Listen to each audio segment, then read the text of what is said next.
하나님께서 세상을 창조하셨는데 6일 동안 세상을 창조하셨죠. 그리고 일곱째 날에는 주님께서 안식하셨습니다.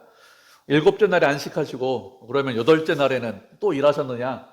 그런 의미로 주님께서 일곱째 날에 안식하셨다 이렇게 말씀하시는 것이 아니죠. 일곱째 날에 안식하셨다 이렇게 말씀하시는 것은 주님이 모든 피조물, 인간을 포함한 모든 피조물들과 함께 안식하게 하기 위해서, 그래서 일곱째 날에 안식하셨다 이렇게 말씀을 하는 것이죠. 주님께서 우리에게 원하시는 것은 주님 안에서 우리가 평안하고 기쁨과 즐거움 가운데 살기를 원하시기 때문에, 그래서 일곱째 날에 안식하셨다 이렇게 말씀을 하시는 것입니다. 이렇게 주님께서 일곱째 날에 안식하시고 또 2장에서는 계속해서 말씀하는 것이 인간의 창조에 관해서 좀 더 구체적으로 어떻게 창조하셨는지 말씀을 하고 있습니다. 4절을 보니까 이것이 천지가 창조될 때에 하늘과 땅의 내력이다 이렇게 말씀하고 있습니다. 내력이라는 단어는 기원이다, 족보다 이런 의미가 있습니다. 창세기 말씀을 쭉 읽어보시면 족보가 여러 번 나옵니다. 족보를 여러 번 말씀을 하시는 이유가 무엇인가 하면 기원을 말씀하기 위해서, 내력을 말씀하기 위해서 족보를 계속해서 말씀을 하고 있습니다. 4절을 계속해서 보면 하나님께서 땅을 만드실 때 땅은 비가 내리지 않았고 땅을 갈 사람도 없고 초목도 없고 밭에 채소도 없고 그리고 안개만 올라와서 지면을 땅을 적셨다 이렇게 말씀하고 있죠. 5절에서 초목이라고 말씀하고 있는데 초목은 가시덤불이나 어떤 야생의 식물을 말합니다. 채소라는 것은 인간이 경작을 해야 먹을 수 있는 것이 채소죠. 1장에서 세상을 창조하셨을 때 사람을 창조하기 이전에 동물과 식물을 다 창조하셨습니다. 그런데 2장에서는 식물도 없다, 그리고 밭에 채소가 없다 이렇게 말씀을 하고 있기 때문에 1장 말씀하고 2장 말씀하고 좀 이렇게 다른 말씀이 아닌가 이렇게 생각하는데 그렇지 않습니다. 2장은 하나님께서 아담을 위해서 에덴을 만드셨는데 그 에덴 동산을 만드시기 이전에 그런 상황을 설명을 하고 있는 것이죠. 하나님께서 아담을 위해서 아주 좋은 장소, 쾌적한 장소, 그런 장소를 만드시기 전인데 그렇게 만드시길 때까지 사람이 없었기 때문에 사람이 없는 상태를 설명하기 위해서 이렇게 말씀을 하시는 것이죠. 이렇게 사람이 창조되기 이전인데 7절을 보니까 하나님께서 사람을 창조하셨어요. 무엇을 가지고 창조를 하셨는가 하면 흙을 가지고 창조하셨습니다. 흙으로 창조하셨다는 것은 티끌로, 먼지로, 아주 고운 가루로 창조하셨다 이런 뜻입니다. 흙으로 창조하셨다는 것은 아주 흔하디 흔한 것으로, 아주 보잘것없는 것 가지고 창조하셨다는 것이죠. 우리 눈에 보이는 것이 먼지잖아요. 우리 눈에 보이는 그것이 흙이죠. 흙이 특별한 가치가 있느냐 하면 그렇지 않습니다. 인간은 흙에서부터 시작을 했습니다. 아주 귀한 것에서 시작을 하는 것이 아니라 가치가 없는 것, 아무것도 없는, 아닌 그런 흙에서부터 시작을 했죠. 우리는 우리의 시작이 흙이라는 것을 알고 우리가 늘 겸손해야 됩니다. 대단한 것에서, 아름다운 것에서 시작한 것이 아니라 흙에서 시작했죠. 흙에서 시작했기 때문에 결국에는 흙으로 돌아갑니다. 그 사람이 대단한 일을 이루었습니다. 칭찬받고 인정받아도 흙으로 돌아가지, 흙으로 돌아가지 않는 사람이 있느냐? 그런 사람은 없죠. 사람들이 금으로, 이렇게, 금상으로 동상을 세울 수 있습니다. 아, 참 멋있다, 아름답다, 이렇게 칭찬할 수 있습니다. 그런 사람도 결국에는 흙에서 왔기 때문에 흙으로 돌아가지, 그렇지 않은 사람이 없습니다. 이렇게 본래 시작이, 우리의 시작이 흙이기 때문에 낮은 곳에 마음을 두셔야 됩니다. 우리는 우리의 본분, 우리의 시작이 흙이라는 것을 잊지 않으셔야 됩니다. 우리가 티끌과 같다, 먼지와 같다, 이런 것을 잊지 않으셔야, 그래야 낮은 곳에 마음을 둘 수 있습니다. 그렇지 않으면 우리의 시작이 흙이 아니다, 귀한 것이다 이렇게 생각하면 낮은 곳에 마음을 둘 수 없죠. 이렇게 흙으로 아무것도 아닌 것으로 우리를 만드셨는데 하나님께서 생기를 그 코에 불어 넣으시자 그러자 사람이 생명이 되었다고 했습니다. 생명이 되었다는 것은 숨을 쉬는 존재가 되었다 이런 뜻입니다. 어떻게 해야 우리가 숨을 쉬는 존재가 될 수 있을까요? 흙으로 만든 인간의 코에 생기를 불어 넣으시면 그러면 숨을 쉬는 존재가 되는 것이죠. 그렇지 않고 그냥 흙으로 만든 존재면 숨을 쉬는 존재가 될 수 없습니다. 사람이 참 고귀하다, 멋있다, 아름답다 이렇게 말을 합니다. 그런데 인간이 고귀하고 아름다운 이유가 무엇일까요? 인간이 고귀하고 아름다운 이유가 무엇인가 하면 하나님께서 우리의 코에 생기를 불어 넣으셨기 때문에 아름다운 것입니다. 만약에 하나님께서 우리의 코에 생기를 불어 넣지 않으셨다면 그러면 인간이 아름다운 존재가 되었을까요? 그렇지 않죠. 그냥 티끌과 같은, 그냥 먼지와 같은 그런 존재죠. 아무것도 아닌데, 그런데 하나님께서 그 아무것도 아닌 것에 생기를 불어 넣으셨기 때문에 고귀하고 아름다운 존재가 된 것입니다. 우리가 멋있고 고귀하고 아름다운 이유가 무엇이냐?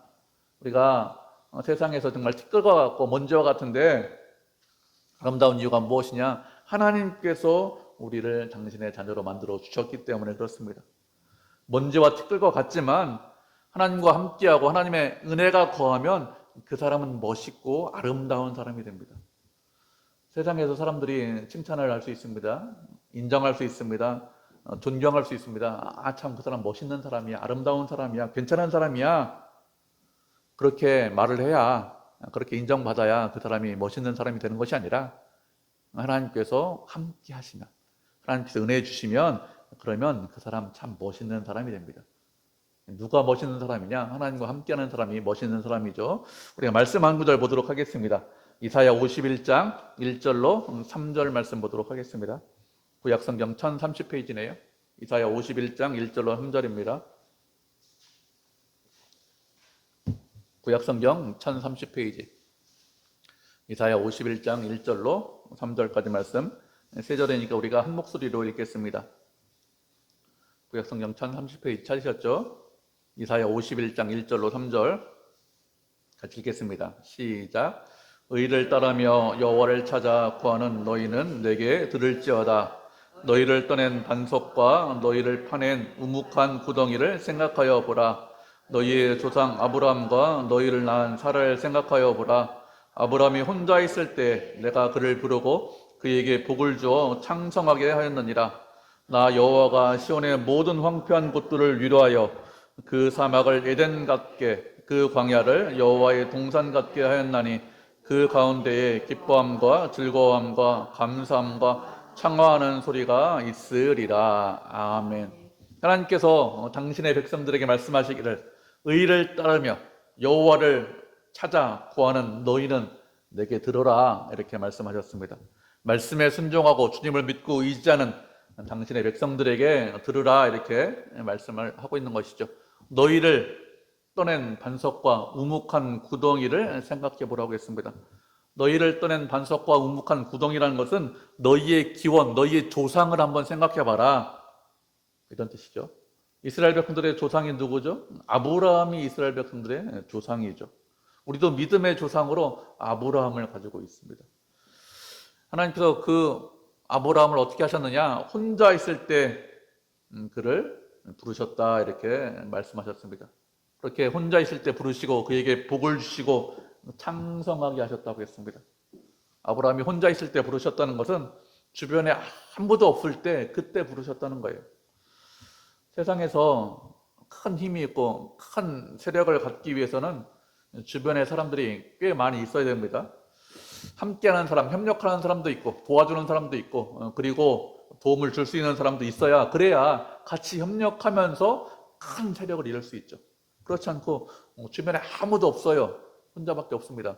그러면 그 사람이 큰 세력을 이룰 수 있을까요? 그런 사람이 스스로의 힘과 능력으로 큰 세력을 이룰 수 있는 경우가 거의 없습니다. 그런데 하나님께서 어떻게 하셨다고요? 혼자 있을 때 부르셨다고 했습니다. 여러 사람과 함께, 여러 사람과 같이 있을 때 그때 부르신 것이 아니라 아무도 없을 때, 혼자 있을 때 부르셨습니다. 하나님께서 그렇게 아무도 없을 때, 혼자 있을 때 부르신 이유가 무엇이죠? 혼자 있을 때 부르신 것은 아브라함의 힘으로, 스스로의 힘과 능력으로 큰 세력을 이룬 것이 아니다. 이것을 말씀하기 위해서 이렇게 하신 것이겠죠. 아브라함은 100세 때, 사라는 90세 때 이삭을 낳았습니다. 다른 자식을 낳은 것이 아니라 이삭 하나만 낳았어요.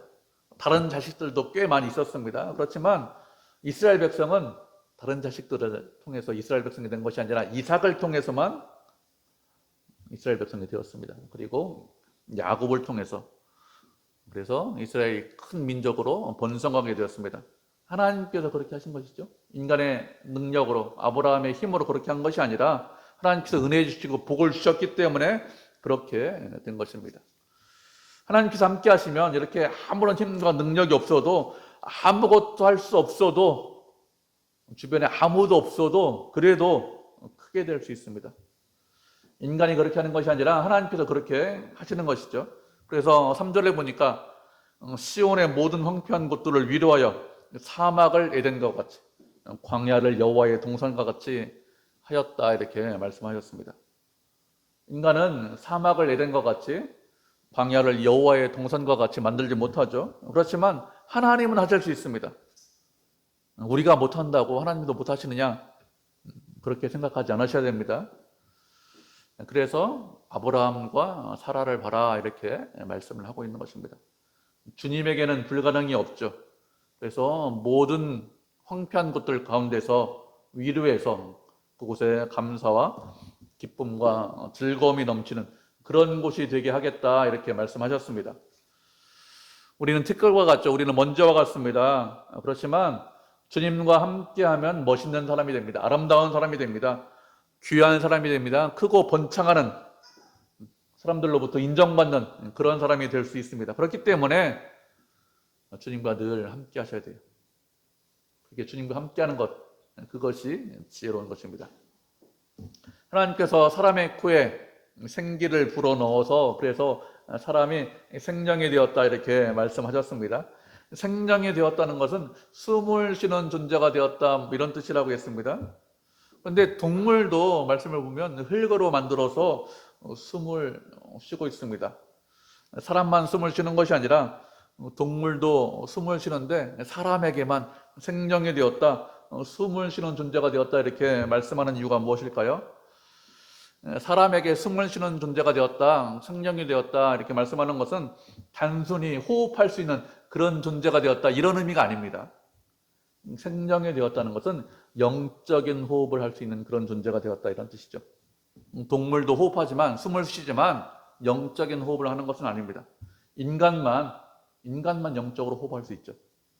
어떻게 해야 영적으로 호흡할 수 있죠? 하나님과 함께하고 하나님과 동행해야, 그래야 영적인 호흡을 할 수 있습니다. 하나님께서 호흡을 불어넣지 않으면, 하나님과 함께하지 않으면, 그러면 그 사람은 생명이 될 수 없습니다. 호흡을 불어넣으셨기 때문에 생명이 된 것이죠.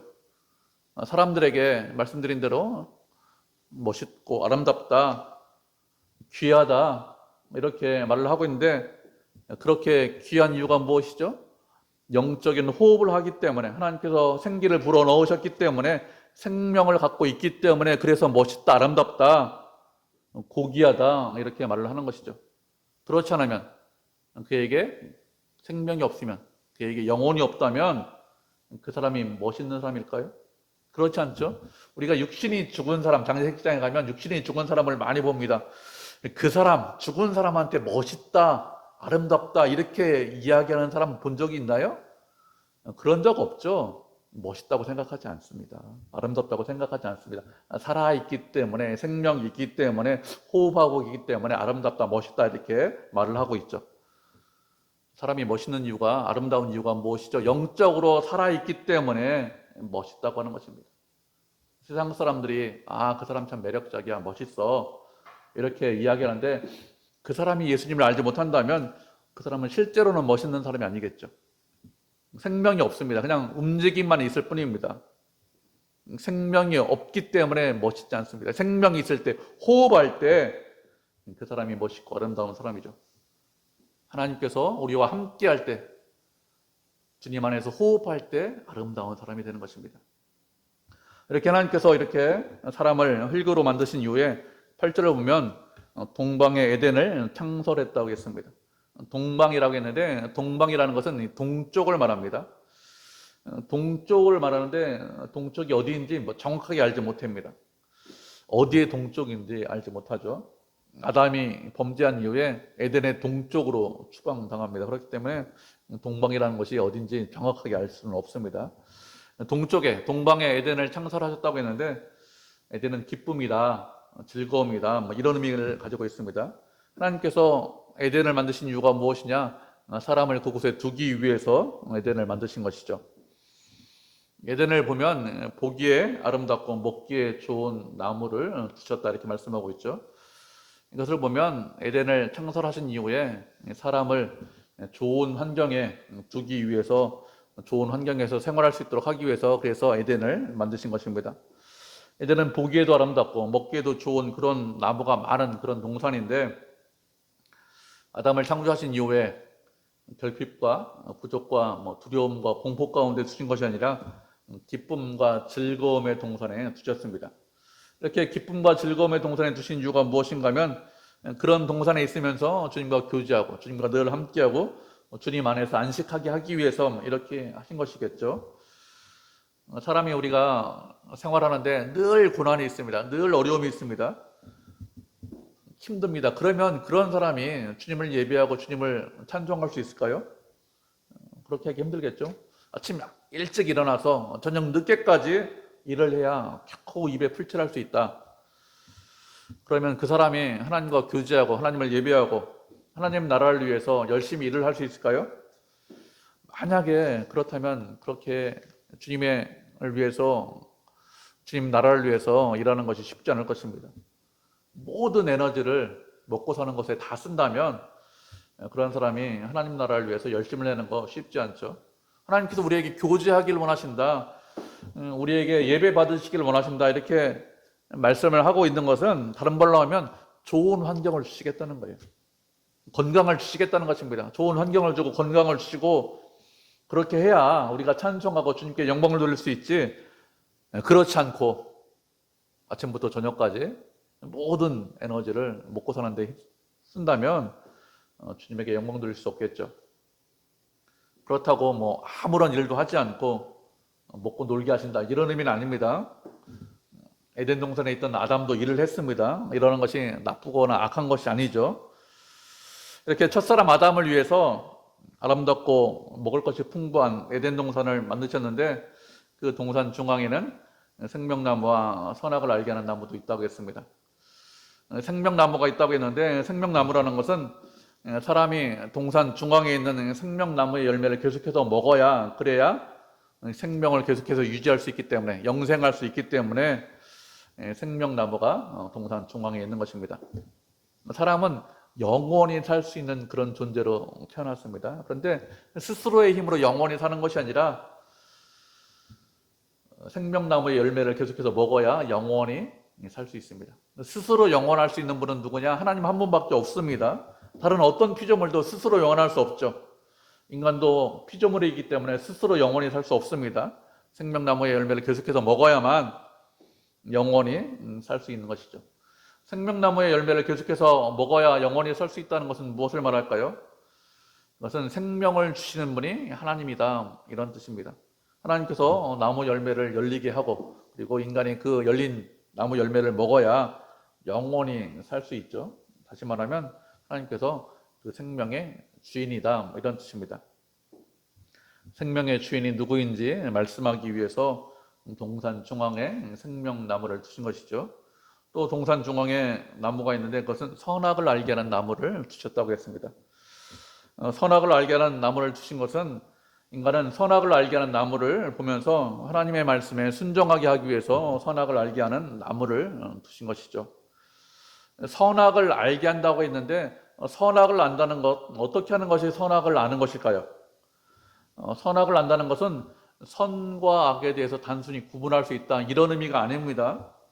선악을 안다는 것은 선과 악을 구분하고 그리고 선을 행하는 것, 그것이 선악을 아는 것이죠. 그렇지 않으면 선과 악을 알고 있어요. 그런데 선을 행하지 않고 악을 행합니다. 그러면 그게 선과 악을 아는 것일까요? 그렇지 않죠. 그 사람 악한 사람입니다. 선을 악을 알지 못하는 사람이죠. 누구나 선과 악을 구분할 수 있습니다. 선과 악을 구분하지 못하는 사람이 있나요? 그런 사람 거의 없습니다. 누구나 가르치지 않아도 무엇이 선한 것인지 무엇이 악한 것인지 대부분 구분할 수 있고 대부분 알 수 있습니다. 사람이 죄를 짓죠. 우리가 죄를 짓는데 선악을 알지 못해서 그래서 죄를 짓나요? 그런 경우 거의 없죠. 선과 악을 다 구분할 수 있습니다. 그렇지만 선을 행할 수 있는 능력이 없기 때문에, 아니면 선과 악을 다 구분할 수 있지만 일부러 선을 행하지 않고 악을 행하는 것 때문에 그래서 악한 길로 가는 것이지, 무엇이 선한 것이고 무엇이 선하지 악한 것인지 알지 못해서 구분하지 못해서 저는 죄를 짓습니다, 이렇게 말하는 사람, 이렇게 생각하는 사람은 아무도 없죠. 무엇이 선한 것이죠? 말씀에 순종하는 것이, 말씀대로 살아가는 것이 선한 것입니다. 아담이 창조될 때 선악을 알지 못하는, 선악을 구분하지 못하는 그런 사람으로 창조되었을까요? 그렇지 않죠. 아담이 동물의 이름을 지어줍니다. 다음 주에 살펴볼 거예요. 그게 고도의 지능을 가지고 있습니다. 동물의 본성에 대해서 알고 있다는 것이죠. 그런 지능을 가지고 있는 아담이 선악을 알지 못할까요? 그렇지 않습니다. 선과 악을 구분할 수 있는 그런 상태로 태어났습니다.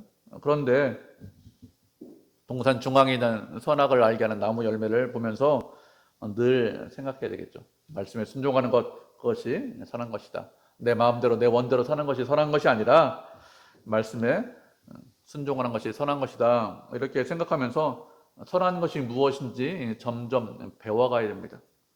아담은 죄가 없는 상태로 창조가 되었습니다. 그렇지만 그 자리에 머물러 있어서는 안 되겠죠. 시간이 지나면 지날수록 점점 성장해야 됩니다. 하나님을 더 많이 알아가야 됩니다. 그렇게 자라고 성장을 하고 선악을 알게 하는 나무를 동산에 만들어 놓으신 것입니다. 이렇게 사람을 위해서 하나님께서 에덴의 동산을 만드셨는데, 에덴 동산에서 강이 갈라져 나왔다고 했습니다. 네 강이 갈라져 나왔다고 했기 때문에 강의 근원이 에덴이겠죠. 강이 갈라져 나왔다고 했는데 두 강은 지금도 있습니다. 히데겔이라고 했는데 이건 티그리스 강을 말합니다. 그리고 유프라테스 강도 지금 있죠. 이 두 강은 지금도 남아있고 나머지 두 강은 비손과 기온이라고 말씀하고 있는데 그 강이 어떤 강인지 정확하게 알지는 못합니다. 그래서 강의 근원지가 에덴이다 이렇게 말씀하고 있는데, 강의 근원지가 에덴이라고 했기 때문에 작은 곳, 에덴 동산이 작은 곳은 아닌 것 같아요. 동산이라고 해서 조그만 정원이다 이렇게 생각할 수 있는데 그렇지 않습니다. 넓은 지역이다 이렇게 추정할 수 있겠죠.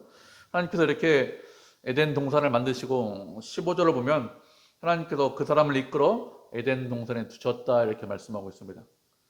아담이 말하기를 스스로 제가 에덴 동산에 있겠습니다 이렇게 말한 것이 아니라 하나님께서 사람을 이끌어서 에덴 동산에 두셨다고 했습니다.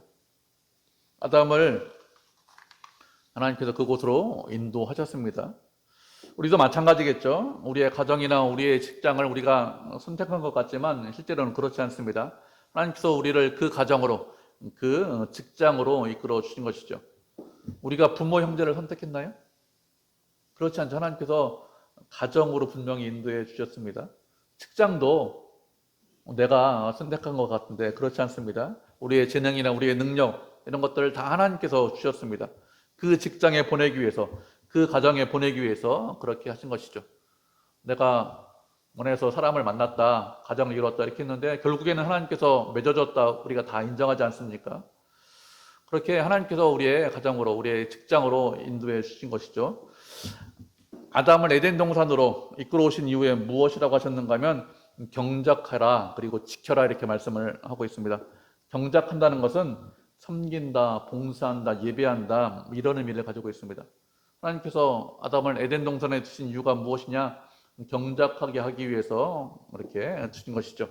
일하라고 이렇게 두신 것입니다. 일하는 것이 잘못된 것이냐? 잘못된 것이 아닙니다. 일을 하라 이렇게 말씀하셨는데, 경작하라 이렇게 말씀하셨는데, 경작하라고 말씀하신 것은 경작해야, 일해야 성장할 수 있기 때문에 그렇습니다. 아무런 일도 하지 않고 그냥 가만히 있으면 그 사람이 성장할 수 있을까요? 그렇지 않죠. 일을 해야, 그래야 성장할 수 있습니다. 아담은 일을 하면서 자신이 예상하지 못하고 생각하지 못한 그런 일들을 만날 수 있겠죠. 그런 일들을 만나면서 하나님이라면 이 일을 어떻게 처리하셨을까? 뭐 이런 것도 생각하겠죠. 그리고 이 일을 어떻게 처리해야 됩니까? 하나님께 또 여쭤보겠죠. 이렇게 하면서 하나님의 마음을 알아가야 됩니다. 일하는 것이 잘못된 것이냐? 그렇지 않죠. 사람은 일을 해야 됩니다. 아담도 에덴 동산에서 경작했기 때문에 우리도 당연히 일해야 됩니다. 그리고 지키라고 하셨습니다. 지킨다는 것은 보호한다, 울타리를 친다, 이런 의미가 있습니다. 지키라고 한 것은 공격이 있을 수 있기 때문에 지키라고 한 것이죠. 에덴 동산에서 단순히 일하는 것으로 일터로 끝나는 것이 아니라 외부에 공격이 있을 수 있기 때문에 울타리를 치고 그 공격에 대비하라는 것입니다. 아담이 할 일이 무엇이냐? 경작하는 것과 지키는 것을 아담이 할 일이죠. 우리도 마찬가지입니다. 하나님께서 허락하신 그 직장에서, 하나님께서 허락하신 그 가정에서 경작하고 일하고 그리고 지켜야 됩니다. 가정에서, 직장에서 일하는 것, 섬기고 봉사하는 것이죠. 하나님께서 그 직장에서 섬기고 봉사하면서 하나님을 알아가고 그리고 하나님의 성품을 드러내라 이렇게 말씀하셨습니다. 그리고 일하는 것으로 끝나는 것이 아니라 지키라고 말씀하셨습니다. 악한 세력의 공격이 있다는 것을 알고 직장에서든지 가정에서든지 지켜야 되겠죠. 사탄은 우리를 넘어뜨리기 위해서 우리를 공격합니다. 우리가 늘 시간을 많이 보내는 가정에서, 직장에서 우리를 공격하고 시험하고 유혹하죠. 그렇게 공격이 있다는 것을 알고 우리가 늘 지켜야 됩니다. 지키는 방법은 말씀에 순종하는 것이죠. 이렇게 아담을 에덴 동산에 두시고 동산을 경작하고 지키라고 하셨습니다. 그리고 한 가지를 말씀하셨는데 16절과 17절을 보면 동산에 있는 각종 나무 열매는 내가 임의로 먹어라 이렇게 말씀하셨습니다. 어떤 나무 열매든지 아담이 원하면 마음대로 먹을 수 있습니다. 하나님께 허락받고 먹는 것이 아니라 마음껏 먹을 수 있습니다. 그런 자유를 주셨습니다. 사람들에게 하나님이 어떤 분이냐 이렇게 어떤 생각이 드냐라고 하나님에 대해서 어떻게 생각하고 있느냐고 여쭤보면 일반적인 대답이 하나님을 참 두려운 분으로 생각합니다. 이런 대답이 꽤 많습니다. 우리가 하고 싶은 일이 있는데 그 일을 하지 못하도록 하게 하는 분이다. 이렇게 대답을 하거나 아니면 또 하지 말라는 일을 하면 엄하게 벌을 주시는 분으로 생각하기 때문에 참 무서운 분입니다. 두려운 분입니다. 이렇게 생각하는 경향이 많이 있습니다. 그런데 하나님은 그런 분이 아닙니다. 하나님은 인간에게 우리에게 최대한 자유를 주시는 분이죠. 하나님께서 에덴 동산을 만드시고 나무를 만드셨기 때문에 그리고 나무 열매를 맺게 하셨기 때문에 모든 나무나 나무 열매는 다 내 것이니 하나님의 것이니 열매 하나하나 먹을 때마다 다 허락받고 먹어라. 내 마음대로 건들지도 마. 허락받고 먹어라. 이렇게 말씀하시지 않았습니다. 하나님은 그런 분이 아니죠. 우리에게 최대한 자유를 주시는 분입니다. 그래서 내 마음대로 내 임의대로 먹어라. 이렇게 말씀하셨습니다. 그런데 한 가지 제약을 주셨습니다. 동산 중앙에 있는 선악을 알게 하는 나무 열매 그거는 먹지 말라 이렇게 제약을 주셨습니다. 먹는 날에는 반드시 죽는다 이렇게 말씀하셨죠. 그러면 하나님께서 우리에게 자유를 주셨는데 한 가지 나무 열매만 먹지 말라 이렇게 제약을 주신 이유가 무엇일까요? 이렇게 말씀하시는 것은 동산 중앙에 있는 나무 열매를 보면서 아담은 동산의 주인이 자신이 아니라는 것을 깨닫게 하기 위해서 이렇게 하시는 것입니다. 만약에 동산의 주인이 아담이라면 모든 것을 자기 마음대로 할 수 있어야 되겠죠. 주인이라면 제약이 있을 수가 없습니다. 근데 주인이 아니라면 만약에 내가 어떤 사람에게 물건을 빌렸다면 그러면 어떻게 할 수 있습니까? 마음대로 할 수 없겠죠. 내가 빌려서 사용하는 동안은 내 마음대로 할 수 있습니다. 그런데 주인이 아니기 때문에 그 물건을 주인에게 돌려줘야 돼요. 돌려줄 때는 그대로 돌려줘야 됩니다. 그렇지 않고 빌려온 그대로 돌려주는 것이 아니라 좀 훼손했거나 아니면 잃어버렸다면 그럼 어떻게 됩니까? 동일한 물건을 가지고 배상을 해야 되겠죠. 그렇지 않으면 문제가 됩니다. 주인이라면 마음대로 뭐 물건을 폐기 처분하거나 아니면 마음대로 사용해도 되지만 주인이 아니라면 마음대로 하지 못하겠죠. 하나님께서 자유를 다 주셨지만 무한정 제약 없이 자유를 주신 것이 아니겠죠. 주인이 있다는 것을 알고 주인의 뜻대로 주님 안에서 주인의 뜻 안에서 자유를 누려라 이런 의미로 그래서 선악을 알게 하는 나무 열매를 먹지 말고 그냥 두어라 이렇게 말씀하신 것입니다. 먹지 말라 이렇게 명령이 하나님의 명령이죠. 하나님의 명령이기 때문에 아담은 동산 중앙에 있는 나무 열매를 보면서 누구를 떠올려야 됩니까? 하나님께서 나에게 말씀하셨구나, 하나님께서 명령하셨구나 하면서 늘 하나님을 떠올릴 수 있습니다. 아담이 언제나 하나님과 함께 있습니다. 그렇지만 아담이 하나님과 함께 있다는 것을 잠시 잊을 때도 있겠죠.